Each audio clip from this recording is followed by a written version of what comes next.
Sepp Kuss believes he can win the Tour de France next year. Following his Vuelta win at the end of the 2022 season, Kuss has shown a newfound confidence in his own abilities as a GC rider. He has since stated he intends to ride the Tour and Vuelta in 2024, going into the Tour with possible co-leader ambitions. In an interview with GCN, he was asked if he could win the yellow jersey next year, to which he said, "It would be nice, but we will see." It was never realistic to win the Vuelta either, and in the end, it worked out. "I am realistic of myself and what is possible. For sure, I have to go into those races knowing that there is a possibility to win, and get the most out of myself. In certain races, I could demand a protected role, but I also don't think it is necessary to demand a protected role. Now in modern-day cycling especially, there are so many leaders in every team, especially in these top 3 or 4 teams, they can go to a race with 3 or 4 leaders.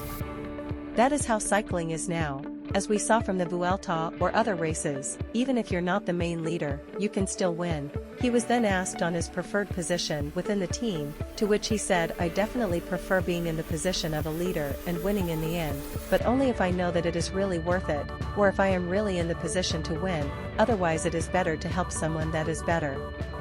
When questioned on Primož Roglic's departure from the team, he said, "I think it could have multiple explanations.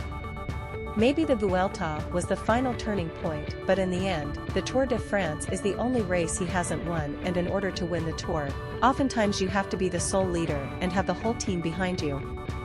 I think it was a normal direction for things to go." In reference to the three-way battle for the Vuelta between himself, Jonas and Primož, Sepp says there were never any arguments. "I think especially among us 3, there was always an understanding. I understand, and understood, everyone's position, and looking from the outside, it is always easier to make of it different things. But in the end, all of us were racing our bikes, and the main thing was that there were no other rivals except us, which made it seem more of an internal fight, but there was no fighting. There was an understanding, and everyone wants to get the most out of themselves. I think it was only magnified by the fact that there was no Tadej, Pogacar, Remco, Evenepoel was out of the picture, and, whilst there were really strong rivals during the race, they were not our direct rivals.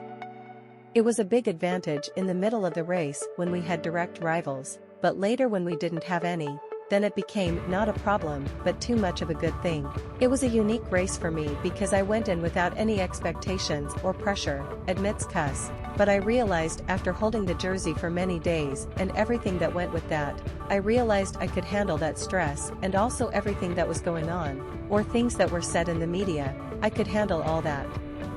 It was new for me, and I didn't know how it would be, all the extra commitments, but in the end, I just had to focus on one thing, which was doing my best every single day and keeping it simple."